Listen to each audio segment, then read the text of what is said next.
Heterotrigona itama ialah salah satu dari spesies lebah kelulut, spesies endemik di Malaysia. Kelulut ini dikenal pasti sebagai salah satu ejen benda bunga yang baik.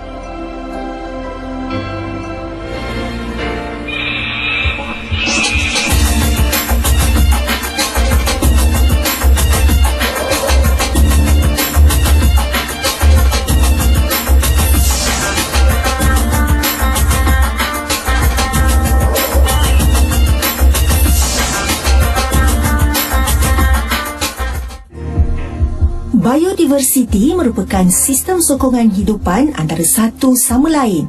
Ia merangkumi semua hidupan termasuklah tumbuh-tumbuhan, haiwan invertebrata, vertebrata, bakteria, kulat, serangga dan kepelbagaian biologi lain. Hutan hujan tropika di negara kita merupakan satu contoh yang terbaik dalam biodiversiti.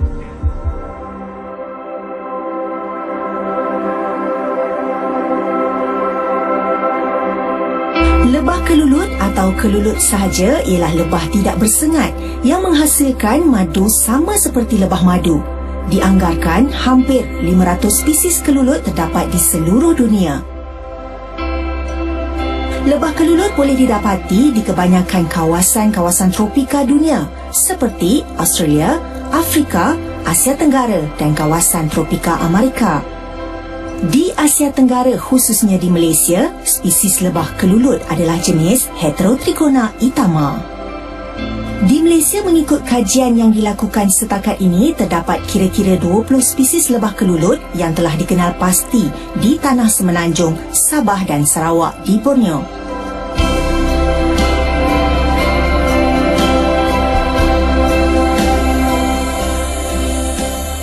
Kelestarian lebah sangat penting kerana spesies lebah madu, kelulut atau tunggal adalah ejen pendebungaan yang menyambung rantaian ekosistem alam.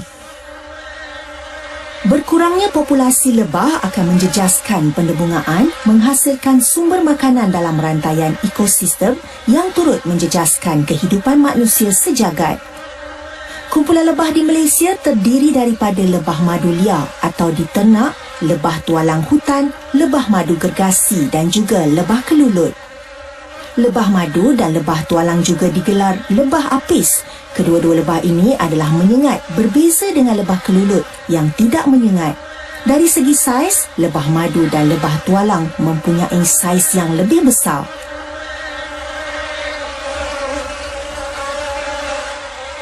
Lebah tualang atau nama saintifiknya adalah spesies lebah yang membina sarang kom sekeping atau secara terbuka. Kebiasaannya ia dibina di atas pokok hutan yang tinggi seperti tualang atau akasia. Dari segi rasa, madu tualang rasanya manis, agak tajam dan menyengat. Manakala madu lebah pula rasanya adalah sangat manis.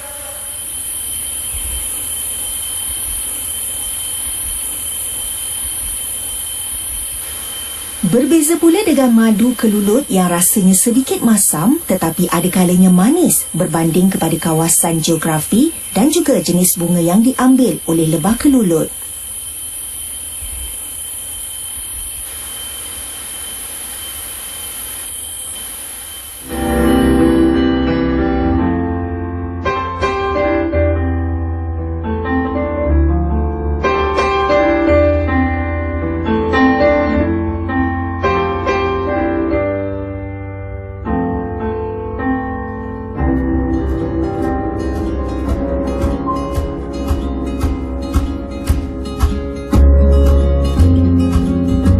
Lebah kelulut telah mengalami evolusi dengan pelbagai bentuk sarang dan kelakuan pemakanan berbeza mengikut setiap spesies.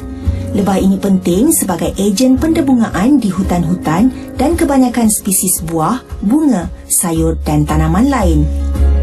Kelulut mempunyai mata kompaun dalam mentafsir warna dari julat spektrum yang luas. Ini bermakna bunga yang kita lihat berwarna kuning tidak dapat dilihat oleh kelulut sebagai yang berwarna kuning. Warna-warna UV pada bunga ini memandu kelulut mendarat tepat ke sasaran di mana sumber makanan berada. Tumbuhan didebungakan dan kelulut mendapat makanan.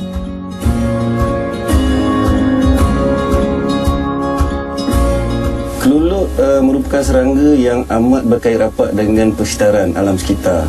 Jadi kelulut ini boleh dijadikan sebagai penunjuk biologi, bioindikator terhadap kelestarian persekitaran. Jadi kita memang menggalakkan masyarakat terutamanya menjaga alam sekitar, kerana alam sekitar berkait rapat dengan kelestarian kelulut itu sendiri. Tiada ada alam sekitar yang baik, habitat kelulut pun akan musnah juga. Lebah dan bunga adalah merupakan satu rantaian yang penting dan saling bergantungan. Bunga memberi sumber kepadanya, manakala mereka bertindak sebagai ejen pendebungaan. Hanya bunga yang kembang sahaja akan disinggah oleh lebah kelulut. Nektar atau cairan pemanis tumbuhan adalah merupakan umpan kepada ejen-ejen pendebunga sejak jutaan tahun yang lalu. Oleh yang demikian, alam sekitar yang bersih dan kurang pencemaran akan memastikan kelestarian lebah ini.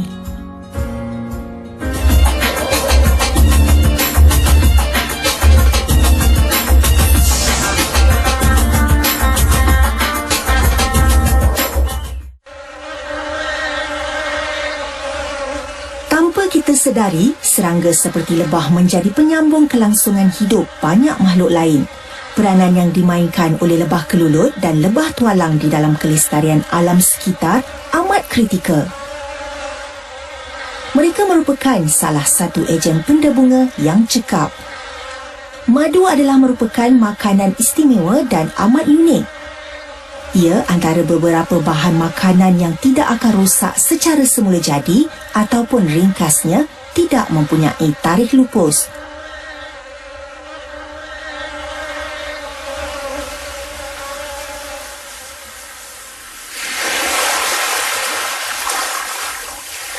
Pulau Tenggol di Dungun Terengganu adalah merupakan pulau yang mempunyai pelbagai spesies lebah kelulut.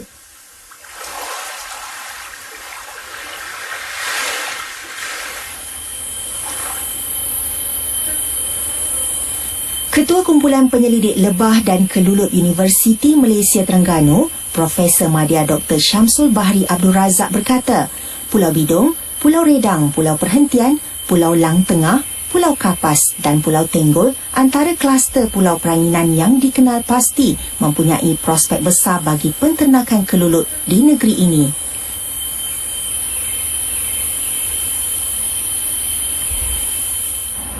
Begitu juga dengan Dr. Profesor Madya Dr. Wahizatul di Pusat Pengajian Sains Marin dan Sekitaran yang menjalankan kajian mengenai lebah kelulut di Malaysia.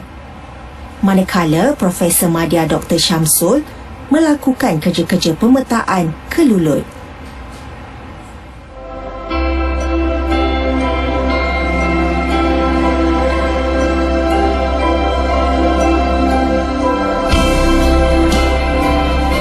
Namun dipercayai lebih banyak lagi penemuan spesies baru lebah kelulut yang mana para pengkaji di peringkat universiti sudah menjalankan kajian secara mendalam serta mengenal pasti lokasi dan kawasan yang sering dikunjungi oleh lebah kelulut.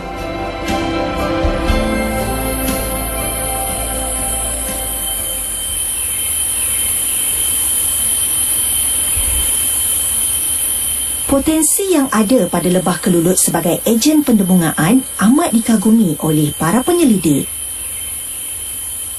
Pada hari ini kita telah menemui beberapa jenis kelulut yang pada pendapat saya merupakan kelulut yang agak unik, kerana kelulut di Pulau Tenggol ini agak berbeza berbanding dengan kelulut yang kita temui di Tanah Besar.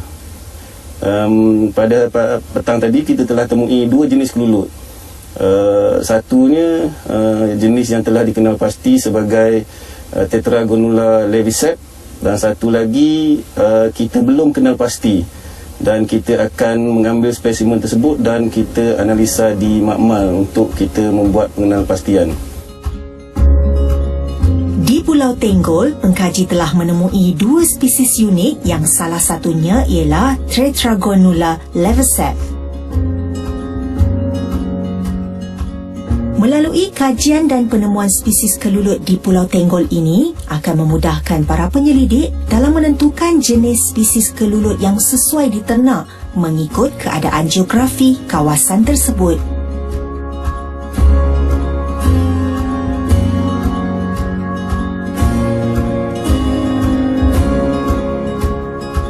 Kajian serta pemetaan biasanya akan mengambil kira luas sesuatu kawasan.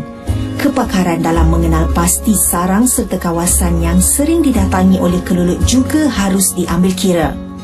Ini kerana saiz lebah kelulut yang agak kecil kadang-kadang menyukarkan pencarian menggunakan kaedah pemerhatian. Kelulut di Pulau Tenggol ni kita temui selain daripada berada di rongga-rongga tumbuhan, di sini juga kita temui kelulut membuat sarang di rongga-rongga dinding rumah. Itu merupakan antara habitat yang biasa kita temui, selain daripada rongga-rongga batu, rongga-rongga pohon, termasuk dalam tanah juga. Jadi objektif kepada hari ini kita telah tercapai, dan kita akan membuat dokumentasi penemuan kita di Pulau Tenggol ini.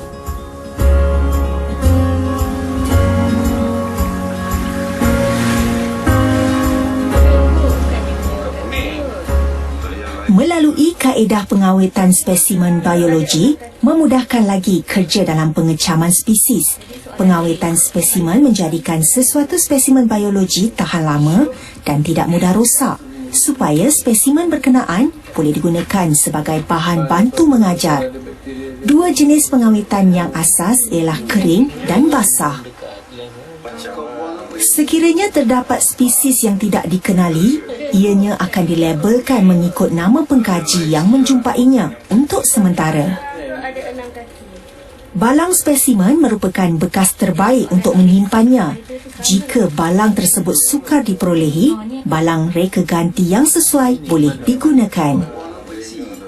Kelulut mempunyai kelainan dari segi warna, saiz habitat, taburan dan beberapa ciri lain yang menjadikan dunia kelulut ini sejenis serangga yang penuh dengan rahsia dan misteri.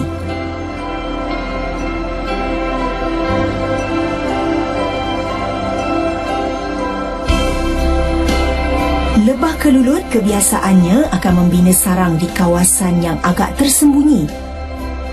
Kelebihan yang ada di Pulau Tenggol ini adalah kerana faktor alam sekitarnya yang kurang pencemaran.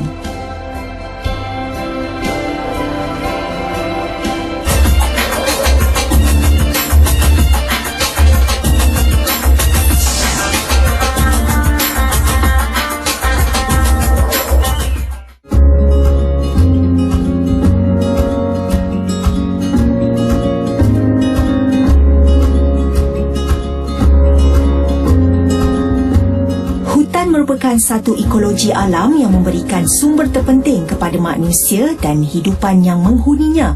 Spesies lebah adalah antaranya.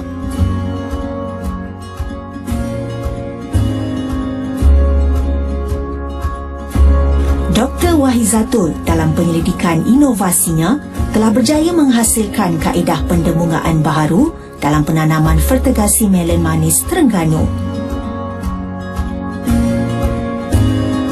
Pengusaha tanaman juga dapat menjana pendapatan sampingan melalui produk hiliran madu kelulut hasil dari penternakan kelulut di samping pengeluaran hasil pertanian. Madu kelulut dikatakan mempunyai pelbagai khasiat dan lebih tinggi khasiatnya jika dibandingkan dengan madu lebah. Kelulut menyimpan madu di dalam tempayan kecil yang dilapisi propolis. Penternakan kelulut digelar sebagai meliponikultur. Kelulut boleh diternak daripada koloni liar sama seperti lebah lalat. Sekarang ni kita sedang berada di salah sebuah greenhouse di Taman Kekal Pertanian Makanan, Pengeluaran Makanan di Peradung, Kuala Terengganu, di mana setiap peserta ataupun petani yang bekerja di sini kita bekalkan sekurang-kurangnya 3 batang log kelulut. Dan kalau kita lihat di sini, ini adalah sebatang log kelulut di mana setiap greenhouse ataupun rumah teduhan ini kita letakkan satu batang lok kelulut untuk melakukan proses pendebungaan. Jadi kalau lihat di sini, ini adalah lebah pekerja. Lebah pekerja ni adalah lebah betina yang akan keluar daripada sarang ataupun batang lok ni untuk mencari sumber makanan di dalam rumah greenhouse ni yang terdiri daripada pokok Melemanis Terengganu. So apa yang berlaku, lebah pekerja ni, selepas lebah pekerja ni mengambil sumber makanan yang terdiri daripada nektar, resin dan bunga, dia akan masuk ke dalam laluan ni dipanggil main entrance. So main entrance ni dia akan masuk ke dalam, dia akan pergi ke dia punya sarang. So dalam sarang ni kita tak nampak ada banyak dia punya architecture dia sangat unik dan sangat menakjubkan, di mana dalam ni dia ada brood cell, di mana brood cell ni merupakan sel-sel telur. So biasanya lebah betina pekerja ni dia akan bawa balik makanan, dia akan muntahkan nektar dan dia akan letakkan dalam brood cell untuk diberi makanan kepada anak-anak ataupun larvae lebah kelulut ni, dan juga untuk sumber makanan kepada pekerja dan juga dia punya ratu lebah kelulut. Dan selain daripada brood cell ataupun sel-sel telur, di dalam lok ni juga ada beberapa struktur ataupun arkitektur yang lain yang terdiri daripada kantung madu dan juga kantung debunga. Keunikan madu kelulut selain rasa, bau, tekstur dan aroma yang berbeza ialah perbezaan warna. Madu kelulut mempunyai gradien warna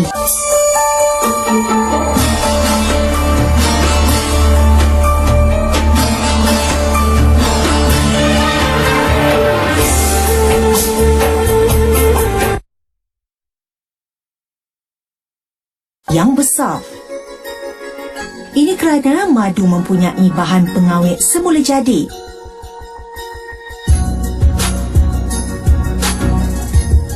Penemuan itu berdasarkan kerja-kerja pemetaan kelulut oleh 22 penyelidik daripada pelbagai bidang di beberapa pulau sekitar perairan Terengganu bagi merekod spesies kelulut pulau dan mengenal pasti kesesuaian untuk diternak.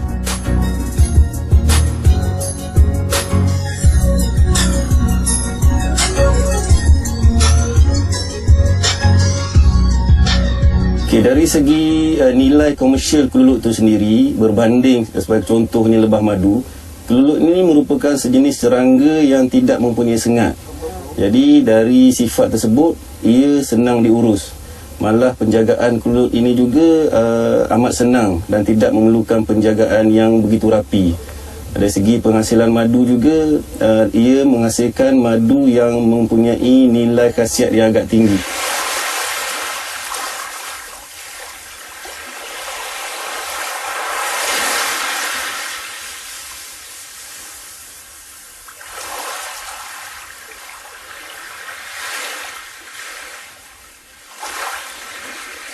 Jadi kalau ikut kepada rutin ataupun praktis biasa yang dilakukan oleh petani di sini, untuk mendapatkan buah mereka perlu melakukan proses pendebungaan secara manual. So kenapa terpaksa melakukan proses pendebungaan secara manual? Ini adalah kerana pokok Melemanis Terengganu ni dia mempunyai bunga yang berbeza seks, iaitu bunga jantan dan bunga betina. So bila bunga jantan dan bunga betina ini berbeza tapi pada satu pokok yang sama, untuk petani mendapatkan buah, mereka perlu memindahkan polen. Polen ni biasanya daripada bunga jantan. Bunga jantan ni dia punya bentuk bunga macam ni dan dia punya reseptakel dia sedikit kecil. Jadi apa yang petani biasa buat, dia akan ambil bunga jantan dan dia akan touch ataupun sentuh di atas ni lah bunga betina yang punya pistil, dan polen tersebut akan melekat di pistil dan akan berlaku proses pendebungaan, di mana polen perlu dipindahkan daripada bunga jantan ke bunga betina. So ini adalah struktur bunga betina. Okay. Jadi apa yang menjadi masalah di sini adalah kuantiti polybag setiap rumah ni ada dalam 1,200 polybag. Jadi dan bunga Melemanis Terengganu ni hanya bertahan lebih kurang 2 minggu. Jadi apa yang berlaku di sini, kita akan mengaplikasikan peranan lebah kelulut untuk melakukan proses pendebungaan. Kita mengkaji kelulut ni dari berbagai aspek. Antara sebab kenapa kita mengkaji kelulut ini adalah kerana ia merupakan satu serangga yang amat unik terutama dari segi peranan dia sebagai satu ejen pendembungaan yang begitu efisien.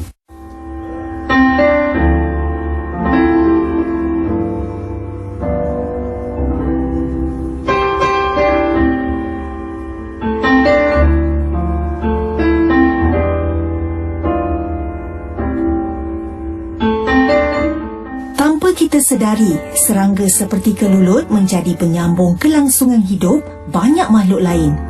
Peranan yang dimainkan oleh kelulut di dalam kelestarian alam sekitar amat kritikal. Mereka merupakan satu ejen pendebunga yang cekap. Diharapkan kajian dan penyelidikan yang berterusan mampu memberi ilmu yang bermanfaat terhadap serangga yang ada di dalam negara ini.